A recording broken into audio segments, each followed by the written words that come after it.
the Girl Means Business podcast. I'm your host, Kendra Swalls.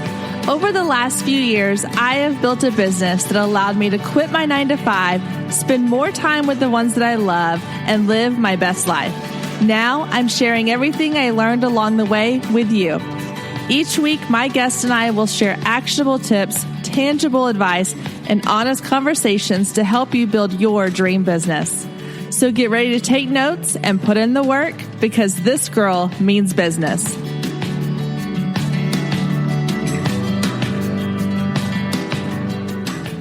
Hey guys, and welcome to another episode of the Girl Means Business podcast. This week, we are talking all about creating a brand and finding your voice, finding your style. So when you think about your brand, when you think about your company, your business, you need to have a very clear vision for what you want people to associate with your brand. When you think about some of these bigger brands out there, you think of Apple and Target or Nike or Lululemon or whatever companies you work with, they all have a very specific brand, style, voice, attributes, logo, all these things. And those are the things that help them to stand out in a market, that help them to become recognizable names in a household. You think about things like Nike. Everybody knows the Nike logo. Everybody knows the Nike swoosh mark. They know that the tagline is just do it. They know what that brand stands for. They know who that target audience is, and they know what products and services they can expect from that brand. That is what you need to create in your own business so that your potential clients know what to expect when they are working with you. So today, I want to talk to you a little bit about what exactly a brand is and how you can create yours now.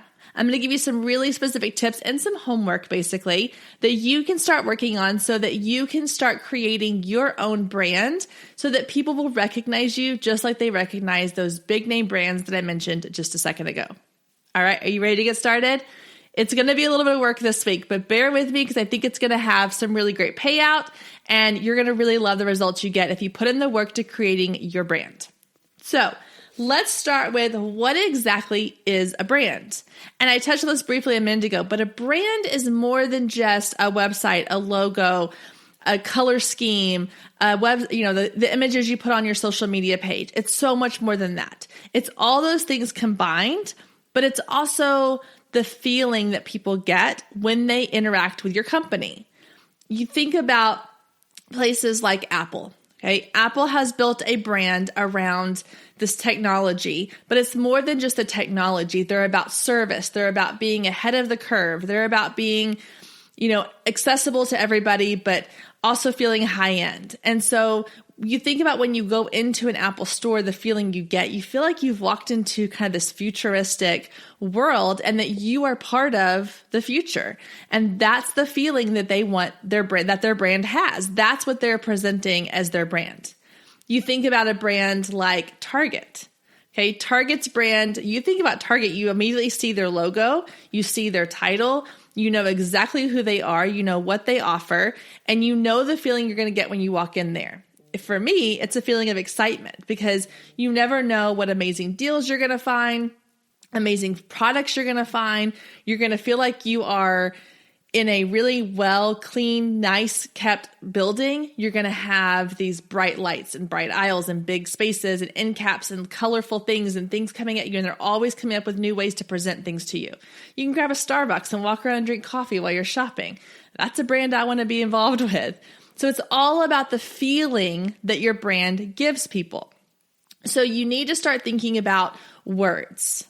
I want you to come up with a list. This is your homework assignment number 1. Come up with a list of words that you want to have associated with your brand. You want to think about things like, is my brand adventurous? Is my brand quiet? Is my brand colorful? Is it bold? Is it vibrant? Is it exciting? Is it romantic? Is it soft? Is it whatever the words are that you want people to associate with your business, your product, your service, your experience? Because all of those things combined are what create your brand. And that is It's a little intimidating at times because you think of that's a lot to deal with. That's a lot to work with. You've got to have everything has to sync together and work really well. But it's also, when it comes together, it's beautiful and it's amazing. And it makes you feel so confident in the product, the service, and the business that you're presenting to your clients. So once you come up with a list of those words of how you want your business to be thought of, those are going to be your starting off points for everything else. So your next step is to define sort of your brand voice. Okay. Now, when I say your brand voice, for most of you listening, you are your business. It's you and that's it. You might have a VA, you might have someone that helps you out of it from time to time, but for the most part, your business is you. And so you need to be a big part of your brand. I don't want you to create a brand that is so different from yourself that you aren't able to put yourself into your brand. So for example, with my photography business, my brand has kind of evolved over the years. And this is definitely something I want to just side note here. Your brand is not something that you're going to sit down in one sitting and come up with necessarily. It's going to be something that's going to evolve. It's going to take time. It's going to change as you change and as you define your business a little bit more. And there's nothing wrong with adjusting your brand and all the things that go into your brand as your business grows. So for me, in the beginning, when I was doing photography and I was shooting a little bit of everything, my brand was very basic. It was very, I wanted muted tones. I didn't want anything really bold. I didn't want a ton of color because I was trying to appeal to everybody. I was trying to appeal to families who had little kids. I was trying to appeal to high school seniors and to couples and to parents with school-age children that wanted family sessions, all the things. And so I was just sort of middle of the road. I was very much kind of on the fence about things. And as I started to really understand who I wanted to work with, and I started to understand more about what my style was, I began to create a brand that had a very clear voice, a very clear vision, a very clear presence, a very clear color scheme, a logo. All the things fell into place. And so even though my brand has evolved and I feel very confident and very comfortable with what I have now, that doesn't mean it won't change. It doesn't mean that in 5 years from now, it's going to look completely different because my style might change. My voice might change as I get older. The people that I'm working with, they might change. My ideal client might change a little bit. So these are all things that it's not a set in stone process. So I don't want you thinking that you're going to sit down today with a piece of paper, you're going to listen to this episode, you're going to take notes, and you're going to have your brand figured out by the end of the day. It's not going to happen that quickly for most people. You're going to have to take some time to really dive into all the aspects of your brand. So having said that, going back to the fact that you are part of your brand. So you need to own the role that you play in your business and in your brand. So your story comes into play here. There's a lot of aspects of your life that have led you to creating this business.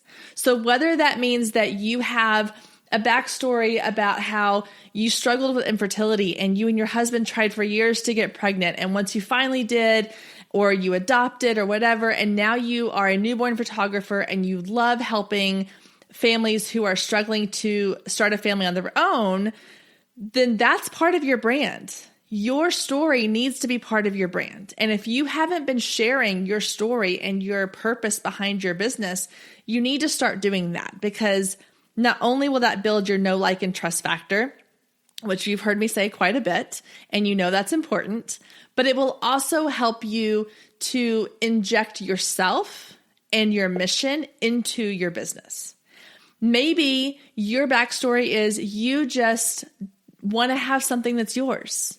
You've been a stay-at-home mom and you want to have something that's not for your kids and not for your husband. You want something that's just for you. So you started a business out of something that you enjoyed as a hobby, and you want to have extra income to go on vacations or spend at Christmas or to treat your parents to dinner from time to time, things like that.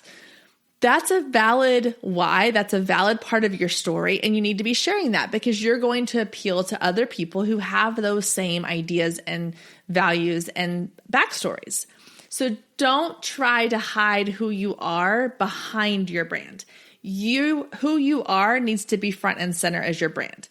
That also includes your personality.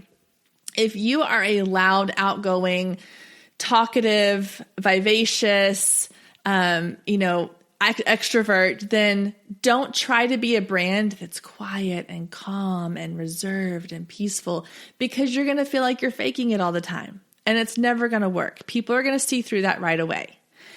I do not claim whatsoever to be calm and reserved and quiet. I don't speak to you in a monotone, low voice like this, like I'm in a meditation video. That's not who I am.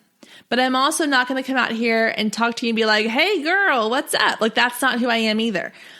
You need to be you. I love listening to other podcasters. I love Jasmine Star. She's one of my favorites. I love listening to her. I cannot for the life of me incorporate the word boo into my conversations the way that she does. But that's her. That's her brand. That's not who I am.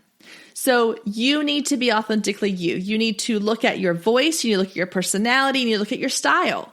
My style, as you'll see in some of the videos that I post, I like neutral colors. I don't go bold and bright and colorful. I don't need a big colorful background behind me. I'm very simple. I like for my personality to shine against that. The same thing comes out in my photos. You look at my photography page, my Instagram page, you're going to see a lot of darker backdrops with pops of color where the client, the person in the photo is what stands out. That's how I see myself interjecting into my brand. So do you kind of understand? Does that make a little sense about how you are part of your brand? It's all sort of intertwined and woven together. That your personality, your style, your vision, your voice, all of these things are sort of the foundation for your brand. So I don't want you to run away from that. I don't want you to shy away from that. I want you to embrace the fact that who you are is what's going to draw people to your brand. There is no reason to be ashamed. If you are like, oh, but I just wish I could be more of an extrovert. I wish I could be more outgoing. I wish I could be louder. I wish I could be more vivacious. No, you need to be who you are because that is what people are looking for. I go to somebody who is louder than me and crazier than me, and I'm like, whoa, that's a little too much for me. But I also will go to some people who are calm and mellow and quiet. And I'm like, oh, this is nice. I don't know that I want this all the time, but if this is nice, it's different. I connect the best when I'm with people who are on my level. And so you are going to attract people on your level when you are being you. But again, I can't say this enough, guys. Don't try to be something you're not because you're just going to end up feeling like you're faking it and your clients are going to see right through it every time. Okay. So that was number one, finding out who you are, your personality, and injecting that into your brand. That kind of goes back to that list of words. Make sure the list of words of what you want people to feel when they come across or come in contact with your brand, those words need to match up with your personality, your backstory, your why, all those things. All right. So now we're going to go through the who and the what. So who? You are going to get so sick of me saying this, guys. I know you hear me say it all the time. You have to know who you're talking to. You have to know who your ideal client is. If you don't know who your ideal client is, you cannot create a brand that's for them. So make sure you are very clear on who your ideal client is because your ideal client is going to drive your brand. It's going to help you choose your colors, your logo, your tagline, your marketing materials, all these things, because that's who you're trying to attract. So really knowing and understanding who your ideal client is will help you choose your brand and define your brand. The second part is the what. What are you offering? Are you offering a product? Are you offering a service? Are you offering a combination of the two? Are you selling online? Are you selling in person? Do you have a storefront? Do you not? Being very clear on what it is that your clients are going to receive from you is going to help you with your brand as well. You need to know exactly the type of products, what they are, you know all the details about them. For me, I offer a ton of albums. So I want my albums to have a very high-end luxury feel because my brand is a high-end luxury brand. Boudoir photography is not a must-have. It's a I want. And so I'm not going to offer things that are low, a lower value, because my clients are coming to me for an experience and not just a product, but the product they get should also match the experience they're getting, which is a luxury experience. If your brand is appealing more to the mom who is on a one-income family, who's busy with 3 kids and barely has time to get herself dressed in the morning, but you want her to have a really nice shirt that she can wear, and you're pricing that at a price point that is affordable to a one-income family, that's your brand, and you need to get behind that. It's easy to get caught up in what other brands are doing and trying to compare yourself. Don't compare yourself. Okay, now that's 2 times I've referenced something back to the beginning of this podcast. If you have not gone back and listened to episode 2, and I believe episode 3 or 4 about finding your ideal client and avoiding comparison, now's the time to go do that, because both of those things are going to help you influence your brand, because you need to focus on making your brand about you and not about anybody else. It would be really easy for me to sit down and listen to Amy Porterfield, Jenna Kutcher, Rachel Hollis, Jasmine Starr, and some of these other amazing podcasters and go, God, they're so good. I love this, and I love that, and I love this, and I want to be more like this, and I want to be doing these things. I'm not them, and they're not me. And if you're listening to this, it's because there's something about me that you're drawn to, and you feel connected to me, and you might feel connected to them as well. But if I was trying to be somebody else, there's going to come a time when you're going to look at me and go, it doesn't feel real. It doesn't feel authentic. It doesn't feel like she's being her natural self. So you need to make sure you're not trying to compare yourself to somebody else. You're not trying to fit yourself into what somebody else is doing. Your brand is all about your brand. Don't worry about being completely different than everybody else. Don't worry about being exactly the same as everybody else. Just be you. Just be your brand. All right. And then the next one, this is a fun one. This is going to be an activity you get to do with yourself. It's your beliefs. It's your why. You need to have a very clear understanding of why it is you do what you do. Okay. And it wasn't until recently that I became crystal clear on why I do what I do in my photography business and why I do what I do in the Girl Means Business business. And it took a lot for me to understand that, because for a long time I was being very surface level. I was like, oh, well, I want to help women. I like women. I want to help women. Okay. Well, that didn't go deep enough. So here's what I want you to think about when you're thinking about your why. It's really easy to start with surface level. Okay. We're going to start with level 1, surface level. Why do you do what you do? It could be something as simple as I want to make more money.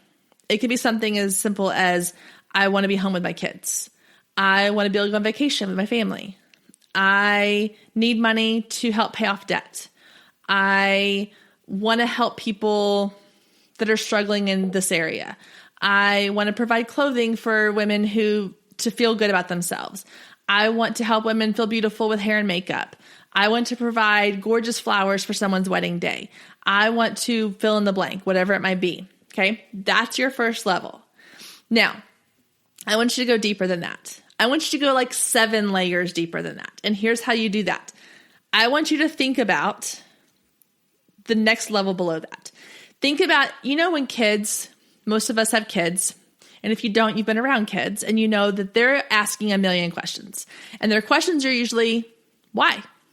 And so when you're thinking about your why, I want you to ask yourself, but why? About 5 or 6 times. So for example, I'll start with mine. So for photography, boudoir photography, my why, I want to help women feel beautiful. Well, why? Because I don't always feel beautiful, and I know what that feels like, and I want other women to feel beautiful. Okay, why? Well, because I've always struggled with my weight. I've always struggled with feeling like that I'm not the prettiest one in the room. Okay, well, why? Well, because a lot of times, especially since becoming a mom and becoming a wife, I don't feel seen. I feel like I get hidden behind all these other titles. I want to feel seen. I want to feel heard. I want to feel like I'm important. And so I've only gone about 4 levels deep with this so far, but do you see how the more you ask yourself why, the deeper you go? So now instead of my why just being, I want to help women feel beautiful, my why has just now gone to something completely different, which is not completely different, but it's gone to a whole nother level, which is I want to help women feel seen. I want to help women feel heard, and I want to help women feel beautiful again because we all deserve to feel that way. And had I just stayed at the top level and not gone those extra layers deep, I wouldn't really be able to fully understand my brand. I wouldn't be able to incorporate that into my why, my story, my purpose. And when you start sharing your why and your purpose with your followers, they really start to connect with that. And you start to really see your ideal clients come out of the woodwork. Because I guarantee you, a lot of you listening right now that are moms and women, you just resonated with everything I said. You have been hiding behind your title as a mom. You don't feel beautiful anymore. You maybe have gained weight since having babies or kids, or you haven't had time to take care of yourself. You want to feel beautiful again.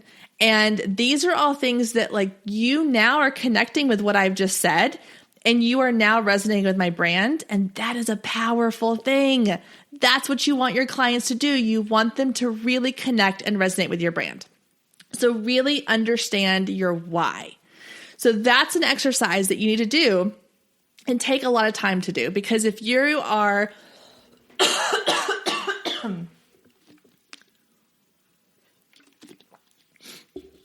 if you rush through that, you are going to miss out on a huge part of your brand. You have to know your why. Everything comes back to the why. On those days when you are struggling, on those days when you're like, I just want to quit, I can't do this anymore, you go back to your why. Stay with us. We'll be right back. If you've been listening to the Girl Means Business podcast for any amount of time, then you know my love of email marketing runs deep. Not only is it a great way to generate new leads, but it's one of the most effective methods for nurturing warm leads and turning them into sales. Now, over the years, I've tested several email platforms, and my favorite by far is Flowdesk. Not only do they make email marketing simple and easy, even for the technically challenged, but they have everything you need to create stunning emails, capture leads, make sales, and automate the entire process, giving you time back in your busy day. And the cherry on top is you're only charged one flat fee no matter how many subscribers you have. So while other platforms will increase your price when you go over your pricing tier limit, Flowdesk has no price increases or hidden fees. If you're ready to give Flowdesk a try, click the link below in the show notes to save 50% off your first year. Let Flowdesk help you design emails people will love. Click the link below and check it out. I have a feeling you're going to love it just as much as I do.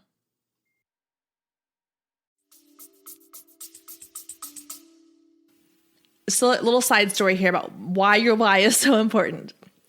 I recently have been feeling kind of burned out with my photography business and just in general burned out.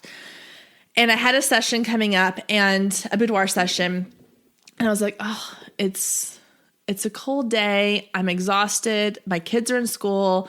I really would just want to sit on the couch and watch Hallmark movies. I just don't want to get up. I don't want to go to work. I don't want to do this. I'm tired, yada, yada, yada, all the excuses. I went out to the studio. My client came in. She sat in the makeup chair. We chatted for an hour. We had this amazing connection. Guys, she was my ideal client incarnate. Like, what I put on paper as my ideal client was brought to life in this woman. Like, it's like I created her out of thin air. She could not have been more my ideal client, almost down to the exact name. And I did not want to be there at the time, but once I started connecting with her, it just was incredible. And we got down to all of these things that are in my why. Okay. We got down to the fact that like she had been feeling like she was not as attractive as she used to be before kids. She had lost some weight and was working out, but she was struggling to feel beautiful. She'd been told her whole life by photographers, by people, that she was not photogenic. And when I showed her pictures at the end of the session after this 2-3 hour amount of time we'd spent together, and we got to know each other, and we were having these deep conversations and laughing and crying and all these things. And I show her photos, and she looks at me and she just gets this look on her face and she says, "Oh my God, that's me? I'm pretty." And she tears up and I start tearing up, and it was all this stuff. And I was just like, yeah, you are. You're beautiful.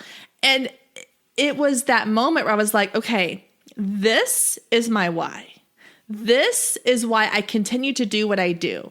And I need to be reminded of that. And so if you are very clear in your why, those hard moments, those hard days when you're like, I'm just tired, I'm just done, you're going to be able to keep pushing through because you're going to come back to that why.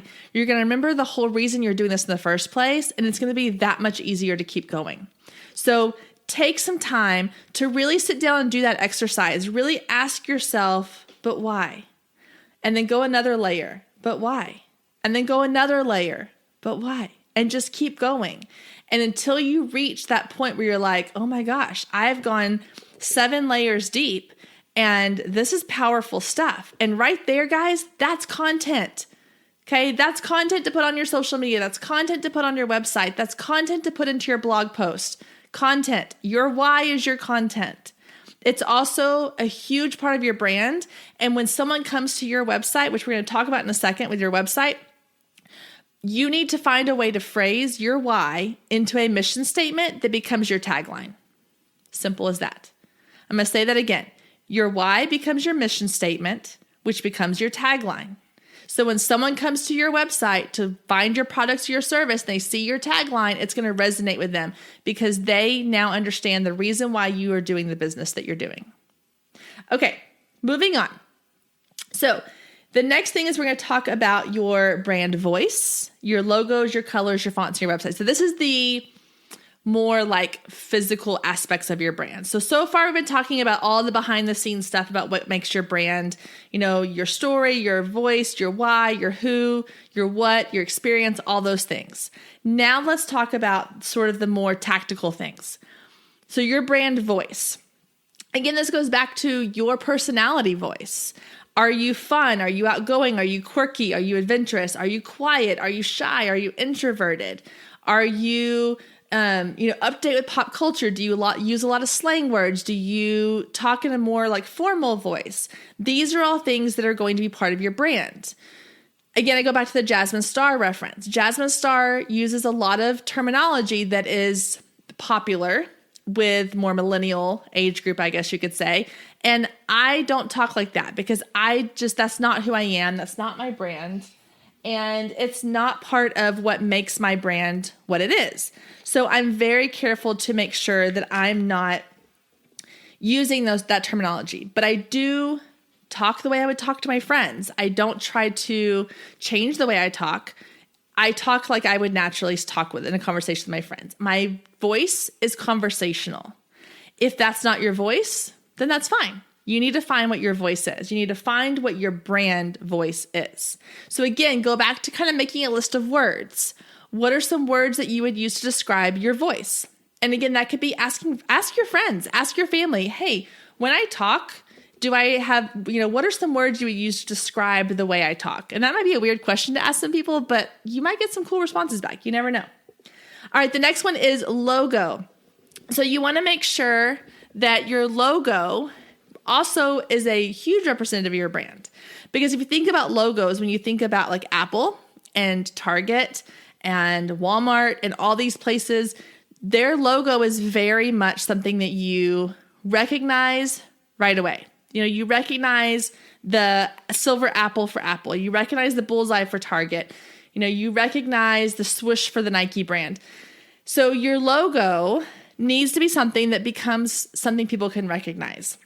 So you can use symbols, you can use graphics, you can use words, you can use a combination of all of the above. So for my photography business and for Girl Means Business, I choose to go with just the title, just words. But I use colors mixed in, which we'll talk about in a second. For some brands, they want to have like a design, whether it's a circle or a photo or a flower or whatever it might be. The nice thing about having a combination of the two is that as your brand becomes larger, more recognizable, people can recognize just the graphic and then know immediately that it associates with your brand title. So you have to choose on that one what works best for you and your brand. I don't want you to have to force yourself into using a graphic that doesn't fit your brand. You don't need to do that. But if it's something that automatically goes, if you have, the word diamond in your company name and you want to use a diamond, or you are a destination wedding photographer who specializes in, elopements for adventure couples, then you can have mountains in your logo, or you could have a palm tree if you do weddings on the beach, things like that. So your logo needs to definitely fit your brand, but also what it is that you do. It has to have that connection. You can't just randomly pick a photo or a graphic and it not tie into what you do in your business. All right. The next one is colors, your brand colors. So this is a big one because colors can have a couple different meanings behind them. They evoke emotions that we don't always think about. So for example, if your brand is bright and you are outgoing and bold and powerful, then you might want to use yellows and oranges and reds because those are ones that show off or represent like fun, humor, creativity, energy, stamina, vitality, all these things. Those are going to be colors that are going to get people feeling excited and like pumped up. If your brand is a little bit calmer, if your brand is soothing, then you want to go with like greens and blues and purples because those are the colors that are going to represent more an aesthetic, I cannot say that word, that is representative more like say yoga companies or spas, things like that. They tend to use softer, more neutral palettes. A lot of higher end luxury brands are going to use things like blacks and grays and navies. And then of course you have like your gold, silver, rose gold, all those things. So choosing a palette that matches your brand. Now here's one thing you can do. I know that sometimes choosing a color palette isn't always easy. So I would start by going to Pinterest and create a board on Pinterest that is like this says brands or branding and start pinning pins to that have visually. Stay with us. We'll be right back. Hey photographers, are you ready to make 2024 your best year yet? Growing a business is tough. You're following all the successful photographers and experts, soaking up their best advice and downloading all their free guides, trying to replicate their success only to come up lacking, blaming yourself when their methods don't work for you. But the truth is, it isn't you. Free content and one-size-fits-all courses can only get you so far. What you need is personalized help and guidance. But that can get expensive. Well, not anymore. I've created the perfect solution to get you personalized results for less than $2 a day. Introducing the Focus Photographer Lab, a one-of-a-kind coaching membership that gets you one-on-one results for a fraction of the cost of traditional coaching. Inside the lab, you'll find the 3 C's to success: classes, coaching, and community. With classes, you gain access to a treasure trove of pre-recorded trainings and invaluable resources. With coaching, you get monthly live trainings and Q&A sessions, along with my favorite part, the weekly one-on-one office hours, where we get to address your unique questions and challenges. And then there's the community, where you get to connect with an amazing group of talented female photographers who share your passion, supporting each other and inspiring each other to greatness. The best part is it doesn't come with an expensive one-on-one coaching price tag. You get all of that for just $47 a month. You can even try it for free for 14 days to make sure it's a good fit for you. And there is no contract and no obligation. You can cancel at any time. So what are you waiting for? Head down to the show notes and click the link to learn more and get signed up today. And let's make 2024 our best year yet.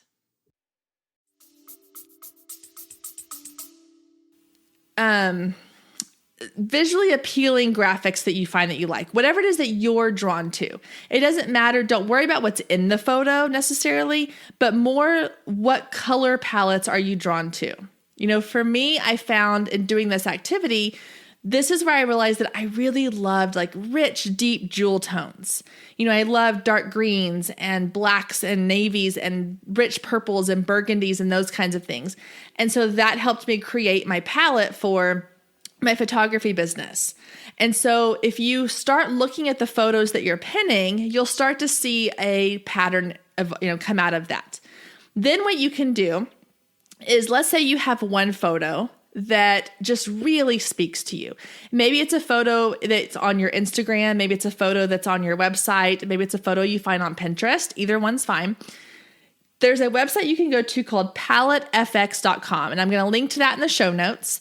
You can go there and you can upload a photo that you feel like represents your brand, and it will tell you what colors. It will give you a color palette from that photo.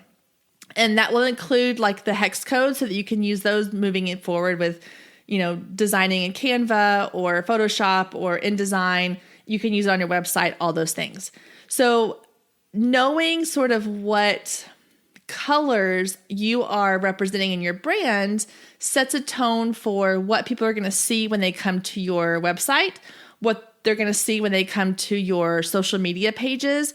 You need to have kind of a consistent color scheme. If you go to Instagram and you look at some of these brands that you really love, you'll notice they all sort of have, their images have a color scheme to them. Some of them are going to be really neutral. There's a food blogger that I follow that I love, and all of her photos are very blues and grays.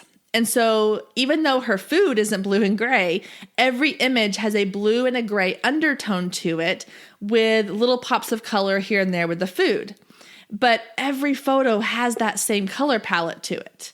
There are some fashion bloggers that I follow, and one of them I love and so outside of my comfort zone when it comes to color, but her colors are so bold. There's yellows and bright pinks and oranges and bright greens and bright blues. Everything is really bright and cheerful and colorful and in your face. And every time I come across her feed, it gets me super excited. And that's the emotion you want your clients to feel when they come across your brand, whether it's on social media, your website, Pinterest, wherever. You want them to have an emotional reaction to it. And so figuring out that color palette that fits your emotional brand is perfect. So with my photography, with my boudoir, again, those rich, deep jewel tones, it has sort of this elegant, it has a luxury feel to it. It has sort of this sexiness to it, because when you think boudoir photography, you want to think sexy. And so even in my studio, I have a blue velvet couch. I have a dark green foresty backdrop. I've got like really rich colors so that when they see their photos, it matches the same color palette they've seen on my Instagram, my Facebook, and my website. And it gives them this feeling of sort of this luxurious experience that they're going to get when they come and work with me. Whatever it is, whatever the experience and the feeling you want your clients to have, that needs to be portrayed in your color palette as well. So again, that's Palette FX. I will link to it so that you can click on it and go test it out to see what colors you are representing currently in your brand, and then see which way you need to tweak it if you need to. All right, the last two are your font and your website. So fonts, this is a big one, guys. I know right now a lot of the trend is these like swirly, curly fonts. You can't read those fonts. You have to make sure the font you choose is readable. A lot of websites I come across, especially wedding websites, guys, I'm speaking to you, those in the wedding industry. A ton of wedding websites like to have these really elaborate like titles that are these swirly letters. And I'm looking at it going, I have no clue what that says. So choose your fonts wisely. Make sure the fonts are easy to read, and make sure that the color on your website especially is easy to read. So if you have a black background and you've got like a off-white font, it's going to be harder to read. If you're going to do a dark background, you need to have a bright white font. If you've got a light background, you're going to want a darker font, a black or a navy or a dark, dark gray, even like a foresty green. Just make sure it's easy to read. And I would suggest finding 2 to 3 fonts that fit your brand and use those across the board. This is one of the reasons why I like Canva. Canva is really good at allowing you to upload your own fonts so that when you create graphics, you can use the fonts that match your brand. And then the last one is your website. Your website, and this kind of goes with social media too. Your website is sort of the culmination of your brand. So all the things that we've talked about, your story, your why, your ideal client, your experience, your products, your voice, all of that needs to be represented on your website. So keep your website simple, keep it easy to navigate, and we'll talk more about websites in another issue or episode. But keep it simple, keep it easy to read, keep it easy to navigate. You want to make sure your clients know who you are, what you do, and how they can get a hold of you. It's that simple. Who you are, what you do, how they can get a hold of you. They also need to know just visually what your brand is about. So again, if your brand is bold and vibrant and colorful, have lots of color, have lots of bright photos, have lots of just all kinds of imagery on there that's going to pop off the screen. If your brand is more neutral and calm and quiet, then have a soothing feel to it. When they come to your website, you want people to feel comforted. So this is another example of the time when you can use what I call the mom test. So you've created your website. I want you to ask a handful of people who are not familiar with your business and who are not in the same industry as you. That's why I suggest a mom. And who are not completely tech savvy, again, your mom, and ask them to look at your website and give you 5 words that describe your business. You'll be surprised at what they come up with. If the 5 words they come up with are the same 5 words that you had on your branding exercise from the beginning of this episode, perfect. If it's not, you need to fix it. So I love doing the mom test because, again, it not only tells you what words are they using to describe your website, it'll also tell you, especially if you're watching them navigate your website, it'll let them, are they able to find information easily? What questions do they have? Is there something I'm not addressing on my website that answers a question a potential client might have? So these are all really good feedback. Always ask for feedback. It never hurts.